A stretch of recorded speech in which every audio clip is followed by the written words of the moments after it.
Yo quisiera empezar por recordarles que el próximo 30 de julio vamos a inaugurar nuestra comisión accidental sobre servicios educativos en tiempos de COVID. Y sería muy importante para todos los concejales y concejales que nos quieran acompañar que también lleven todas sus propuestas. Me encantaría poder contar con todos los aportes que tienen ustedes. Primero, pues secretaria, yo quiero felicitarla. Yo sé que ha sido un momento muy difícil, secretaria de Educación, y por supuesto la secretaria de Salud, ya varias veces lo he hecho antes.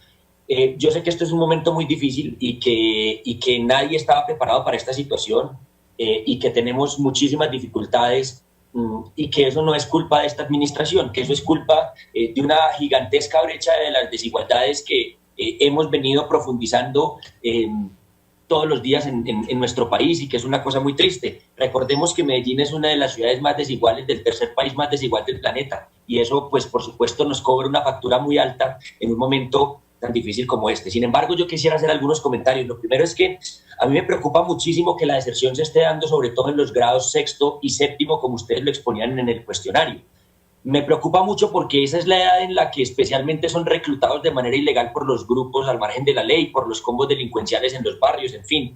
Entonces yo creo que tenemos que aunar muchos más esfuerzos para constituir esos entornos protectores de los que nosotros tanto hemos hablado. Y por supuesto que la escuela es el primer entorno protector, es muy importante. Y en esa medida a mí me preocupa mucho también que el programa de entornos protectores pues haya sufrido ese cambio tan drástico de personal.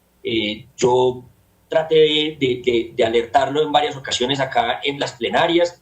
A mí me parece que yo estoy de acuerdo, cuando llega un gobierno nuevo, pues tienen que llegar personas nuevas y tiene que llegar la gente en la que uno confía, pero creo que ya también teníamos un gran personal que tenía un know-how, que sabía cómo responder a una situación, pues no precisamente como estas, pero que ya tenía por lo menos un contacto directo con las familias, con los padres, con los alumnos, y en esa medida a mí pues me parece que fue una decisión desacertada haber hecho ese cambio tan drástico de personal.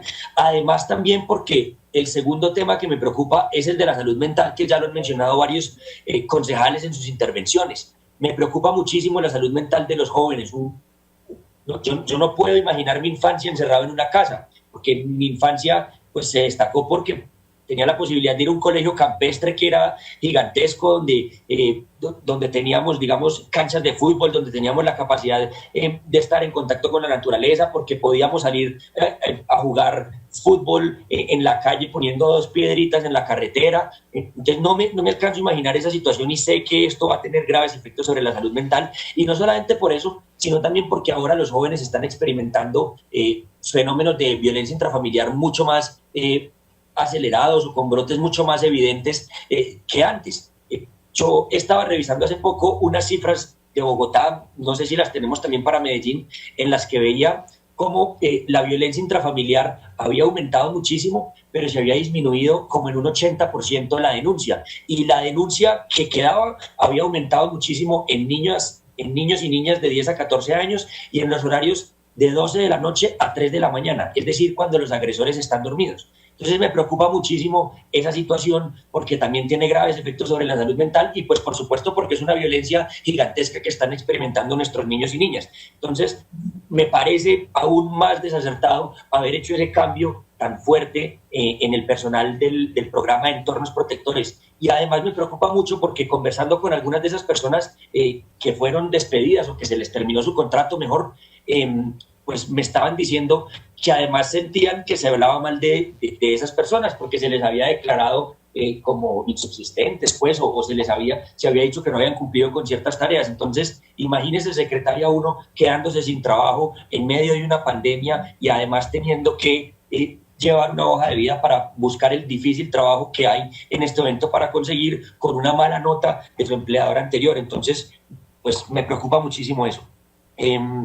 Me preocupa también, lo dicen ustedes en el cuestionario, los 5.000 niños y niñas, aproximadamente un poco más, 5.100 niños y niñas que no han podido ser contactados. Ustedes dicen que es el 1.3%. A mí me parece que esa cifra es muy bajita. Yo pensaba que era mucho más, pero aún así me preocupa muchísimo que tengamos un poco más de 5.000 niños y niñas que están en este momento sin ningún acceso a nada. Es decir, que desde el día en el que les dijimos cuarentena en su casa, no saben nada de la escuela, no saben si ya hay que volver, no saben si no hay que volver, están absolutamente desconectados. Yo no sé qué es lo que se debería hacer en esa materia, pero lo que sí queda claro, como ya les estaba diciendo al principio de mi intervención, es que en Medellín la alta brecha de la desigualdad nos está cobrando una factura gigantesca. Por eso nos parecía a nosotros tan importante aplicar esquemas como el de la renta básica que habíamos propuesto con Medellín sin hambre. ¿Por qué? Porque lo que hoy tenemos que hacer, o sea, digamos, hoy toda la política social de Medellín, pues antes también, pero sobre todo hoy, debería volcarse no solo hacia las 104.000 familias en condiciones de pobreza multidimensional que teníamos registradas antes de la pandemia, sino por lo menos las 250.000 familias más vulnerables que tengamos en la ciudad. Ahí es donde teníamos que estar dedicando todos nuestros esfuerzos para que todas esas familias tuvieran el mínimo de conectividad. Otro tema del que quería hablar y que ya se ha mencionado acá bastante es el tema de los CLEI, las personas en extraedad que están tratando de acceder a su título de bachiller, en fin, es muy importante sacar adelante este programa. Nosotros le radicamos, secretaria, una carta que ahora también va a leer el secretario en el punto de comunicaciones, en la cual teníamos la firma de varios rectores de instituciones educativas y por supuesto bastantes alumnos del programa, cerca de 50 o más, que estaban muy preocupados por la cancelación de esto. Yo entiendo, por supuesto, que esto es falta de voluntad política del gobierno nacional.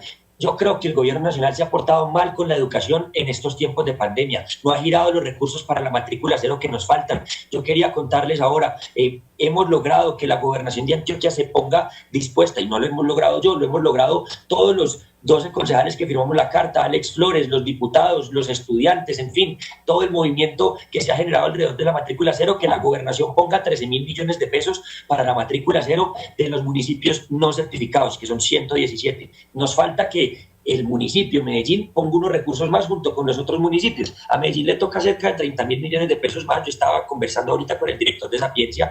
Yo creo que lo que necesitamos es decirle al gobierno nacional también que ponga más dinero. 7.000 millones de pesos para la educación de Medellín y de Antioquia es una chichigua, eso no es plata. Necesitamos más recursos para la educación y los que tienen más plata se llaman gobierno nacional. Y yo celebro, por supuesto, la postura del concejal Carlos Alberto Zuluaga cuando dice que es que el gobierno tiene que cumplir también con unos compromisos.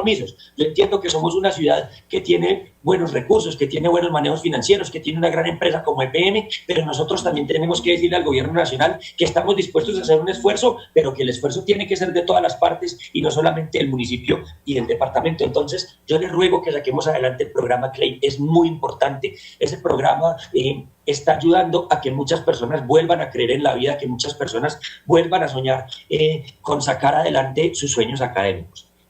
Por último, secretaria, quería darle también un gran mensaje de ánimo a usted y a la Secretaría de Salud, André Uribe.